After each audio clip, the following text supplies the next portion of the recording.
Hello, ladies and gentlemen. Welcome back to Power Vacuum. I'm your host, Belmont, and we've got an interesting article from thegamepost.com about the PlayStation leak that happened recently.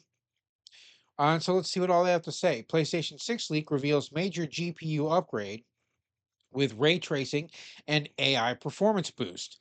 2027 launch likely. That's a big claim. 2 years out, we're looking at the next big system.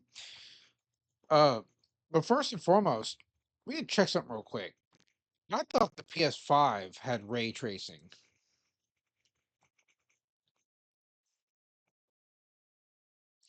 Ray tracing on the PS5 is a graphical technology that simulates real-world lighting and showcases to create more realistic and immersive game environments. So yeah, well, I certainly hope the PS6 would also have ray tracing, unless people are going to stop using it altogether.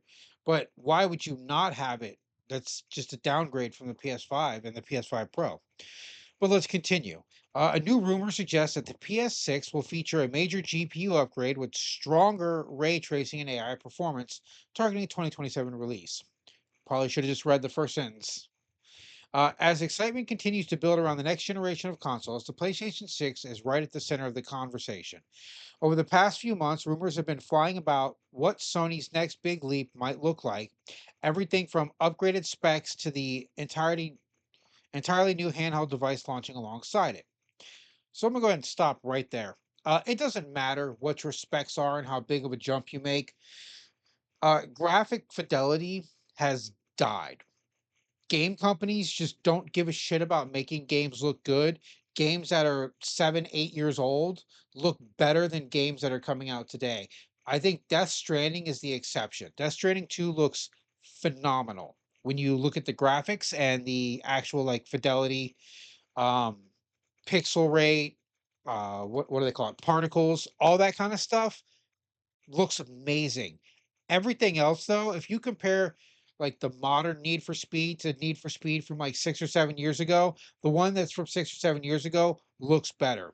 If you look at the Arkham games, whatever it was, Arkham, the one where you played not Batman that came out recently, Gotham Knights. If you look at Gotham Knights graphics compared to even not even Arkham Knight, Arkham City graphics.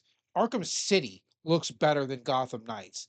Games that are a decade old look better because they cared. They gave a bigger shit about actually having good looking games. Now they're more worried about pumping shit out and not making it look good. We hit a wall with graphical fidelity.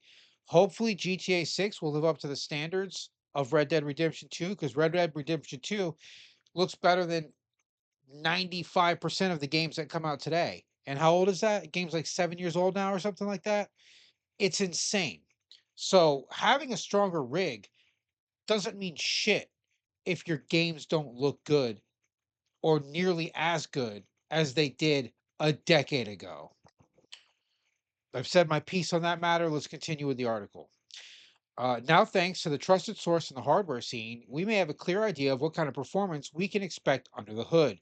Previous reports hinted at a 2027 launch window for the PS6 and teased big hardware improvements in visual quality and processing power. But today, we got a new piece of information, details on the PS6's GPU performance.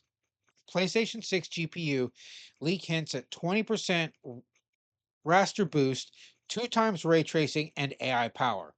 The latest info comes from Kepler L2, a well known leaker with a strong track record on hardware architecture.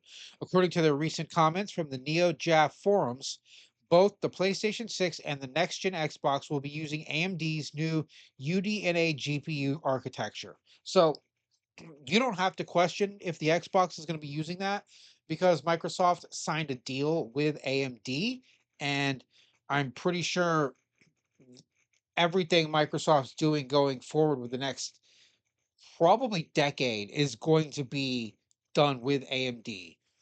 So the fact that they're still going to be using it in PlayStation is probably just a testament to uh companies actually wanting to make money.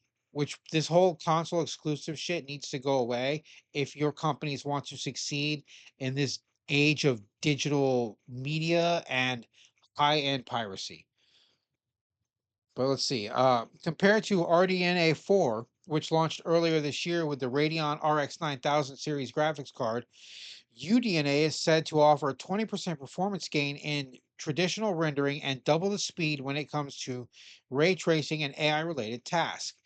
In simpler terms, that means sharper graphics, smoother lighting, and more responsive AI powered features in games. However, there won't be any 3D cache in the SoC, which might surprise some fans who expect it after recent AMD advances.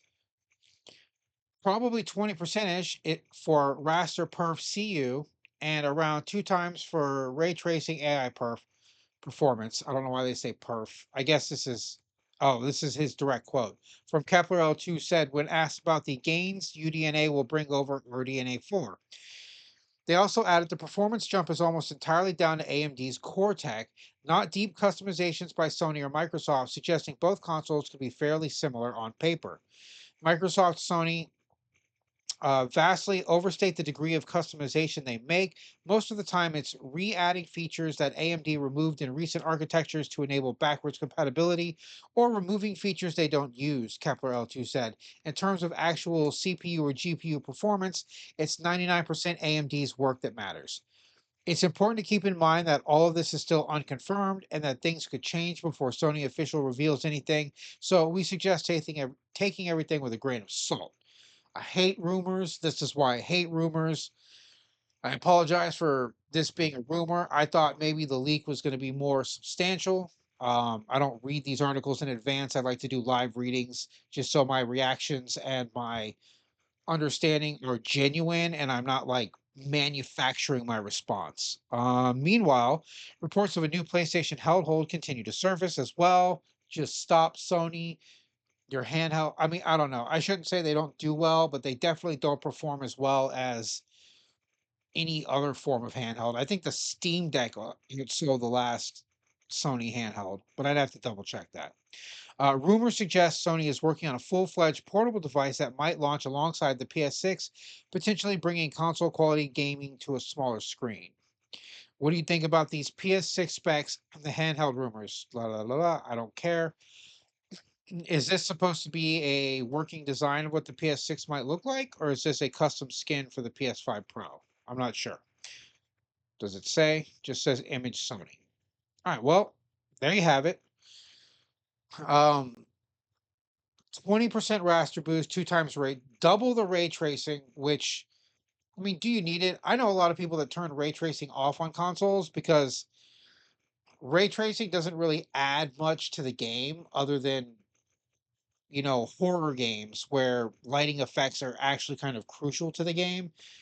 But when you're playing Doom, you don't need ray tracing. If you're playing GTA 6, you don't need ray tracing. Okay?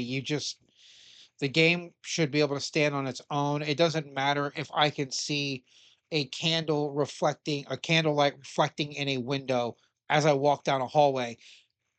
Again, unless I'm playing a horror game when lighting is a dynamic that matters.